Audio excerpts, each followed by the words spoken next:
Super Bowl analysis. We are in the middle of analyzing Super Bowl 48 between the Denver Broncos and the Seattle Seahawks. It is right now Seattle 5, Denver nothing. They got the safety, and when they got the ball back, came down and got a field goal. Now on that part 1, we had to rush the end there. It seems that YouTube doesn't accept a video over 15 minutes. At least that's the impression I have. And if I rushed the end, so I got to show you on Peyton Manning's first drive, while it was 5-0, he did go 3 and out. I showed it, but I got to show that last play over again and say what I mean. Show what I mean. I'm trying to demonstrate here that Peyton Manning did have time. We're trying to demonstrate that not like Mike Francesa said that he was getting killed in this game. Certainly until the game got out of hand, Peyton Manning had time, and it was just a rotten performance by him. You got Dan Marino back there. Speaking of rotten performances in Super Bowls, and I got the Dolphin cap. But that's the only thing I had that had Super Bowl on it. And here we go. But we're going to again, Denver's first drive. It's a repeat. As long as I'm repeating, I might as well show the big hit on second down. Boom! By Kansas. So I know this Coach 22 stuff is a little small, and I know I shouldn't use the arrow, by the way. Okay, 3rd and 5. I'm going to use my finger better, even though that's low tech, but I love low tech. And 3rd and 5, this is the play that I rushed at the end of part 1. I want to stop right there to show you, maybe he could have hit Julian Thomas right here. Remember the 2 deep safeties that I pointed out on part 1? One of them is moving up, but not fast enough. Julian Thomas could have been hit for a first down here. He could have hit Welker over there on that. Would have been a little tougher. That's a little tough. Again, I'm not killing Peyton Manning for a 3 and out on his first drive. I mean, he's an F because look what he did on the first drive. Just right now, just demonstrating he did have time. You'll see now he's going to do the shuffle, right, where you move over correctly, sensing pressure on his right. He shuffles to the left, and he's still got time. Even that guy just got pushed. Even the guy, no arrows. Even that guy is not about to sack him. He could have held on even a little bit longer. Instead, he felt he had to throw it at this point. Again, can't kill him. But the guy he's going to throw it to on a 3rd and 5 ain't 5 yards down the field. Right there. He's throwing it 3 yards. Not a chance for a first down there. All right, so 3 and out. We're now going to utilize the pause. But you got to see that over with me pointing out a little bit better what's going on there. Let's watch the replay on the this angle. And there you got it. 3 and out for Peyton Manning, 5-0 Seattle. We'll continue. I got the pause right here. We're back, and right by now it's 8-0 because Russell Wilson came down the field and got another field goal. 8-0's not out of hand. Notice, again, I'm not showing anything that Russell Wilson did. That's for a different SALT production. And we're focusing on Peyton Manning, the number 1 offense against Seattle, the number 1 defense. See how he's did, and they get the ball now at the 20, a touchback. Let's pick up the action here. I'm using the Coach 22 only after showing it on the better angle of the actual telecast. I want to be able, but again, we're not going to be we're not going to go in this game till it gets out of hand.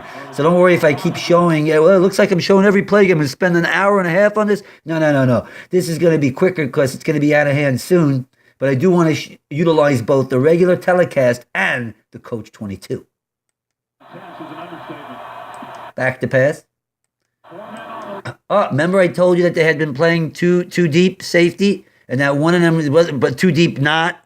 Well, this time he hits Welker for 5 under that second deep safety who was moving up, but not quick enough to stop Welker from a 5-yard gain right there. Hit hard by Chancellor again. Oh, man, I tell you, these Seattle guys are hitting, especially Chancellor. He's built like a linebacker. 2nd and 5. 8-0 again. By the way, it's already the end of the first quarter. This is again. I called the first drive important when it was 5-0. Again, an early important drive. Game gets out of hand. Seattle could start pouring it on. Fumble. Recovered. Another good. Seattle's good at ball hawking, stripping the ball. We saw it there, but recovered by Denver. Well, instead of a 3rd and 2, it'll now be 3rd and 8. There you go. Clemens pulled that one out. Clemens strips him of the ball, and that's an area where Denver has really been poor. They've been good in so many areas. Can you see this? How's the tech? 3rd and 8. And if I want to demonstrate my point of Mr. Manning having time but just being terrible, this is the play you want to see. 3rd and 7. End of the first period. 8-0 Seattle. Super Bowl 48. The great Peyton Manning. But his playoff performances are not up to par, and he had time there. Oh, goodness. I've been calling that a high school interception. And not even a college, but that's a throw a high school. I mean, no, it's a college. All right, it's the best. Maybe we'll give him a rookie mistake. That is bad. Overthrow. We're gonna watch it now on Coach 22 to get a better idea. Actually, before Coach 22, listen to what after Joe Buck just said that they were number 1 in interceptions and takeaways, and they just got one here. Listen to what Mr. Troy Aikman says. Cliff Averill is the one who applies the pressure, and Peyton Manning feels that, and he unloads it. He has Julius Thomas.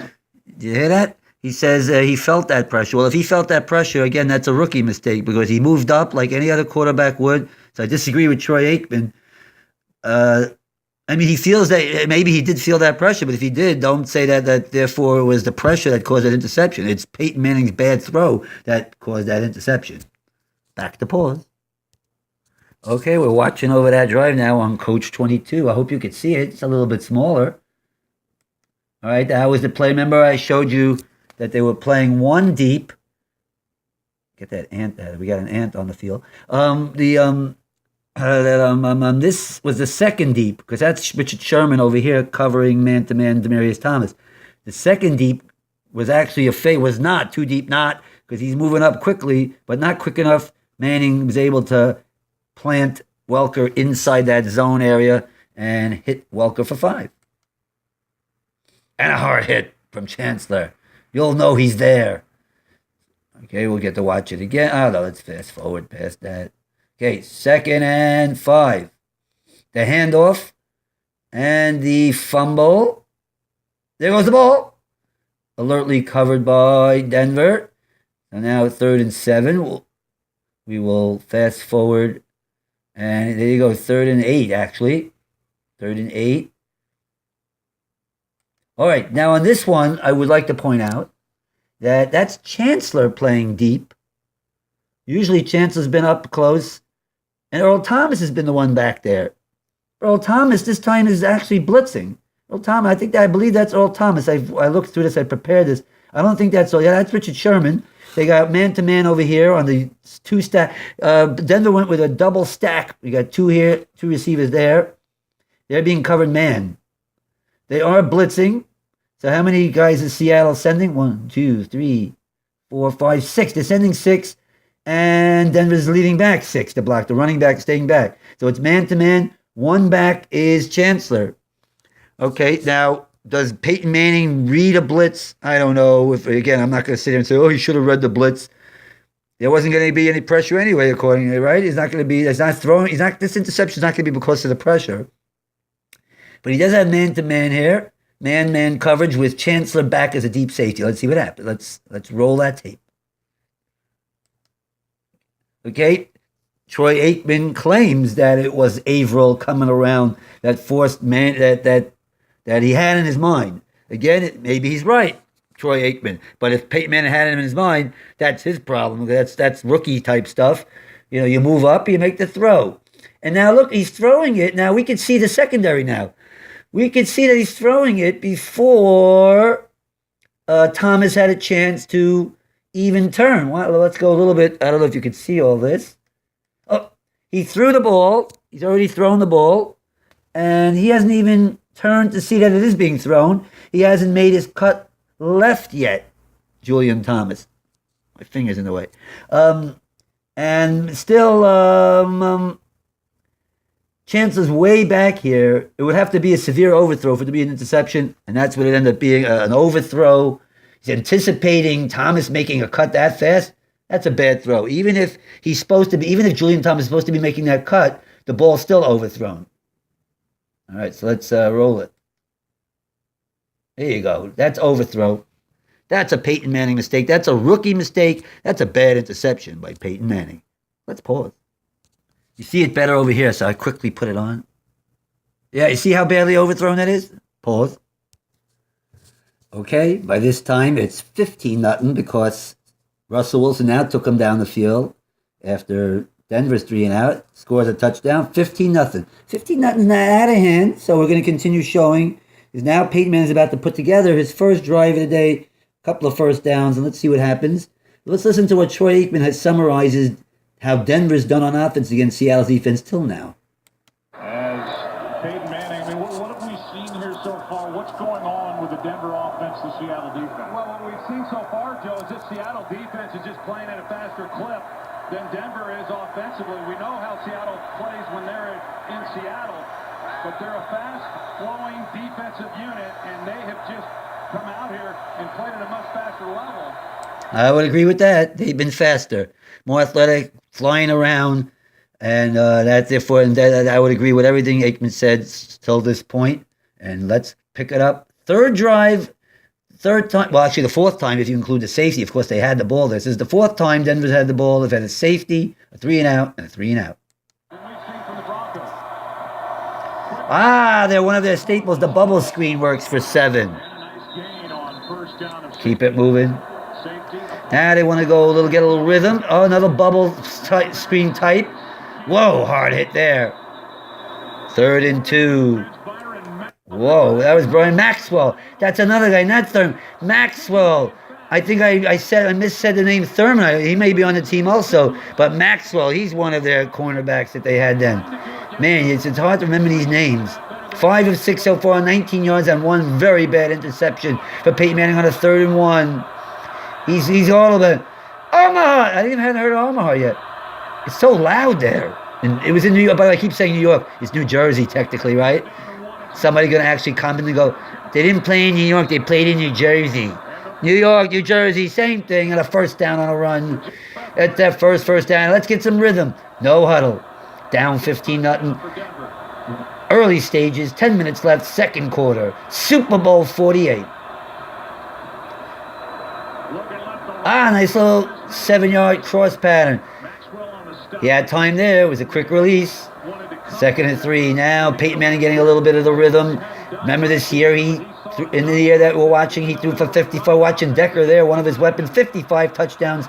Over 600 points they scored in the regular season. Over 5,400 yards he threw for.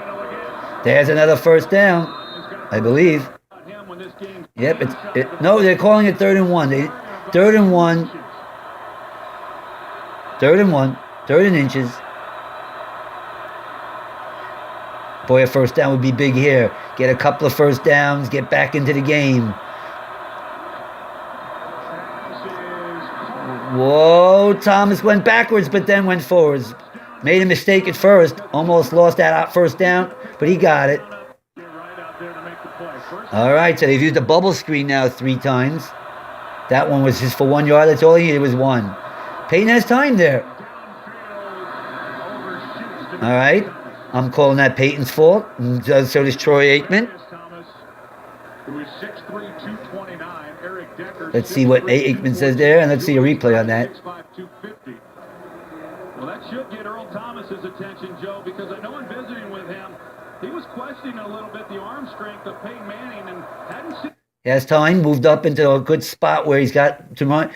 By the way, we'll see on the Coach 22. I'm not going to show every Coach 22, but this one, actually here you can see it. I'm pointing with the arrow.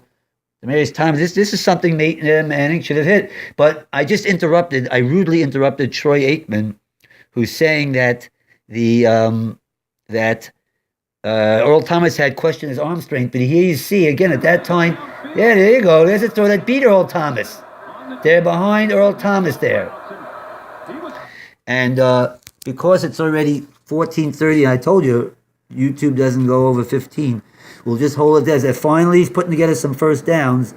We'll have to see how this... we're getting to the big play soon. Or the biggest play of the game, the clincher. That'll have to be part 3. Super Bowl 48. This is a S.A.L.T production of Super Bowl analysis. Low tech as usual.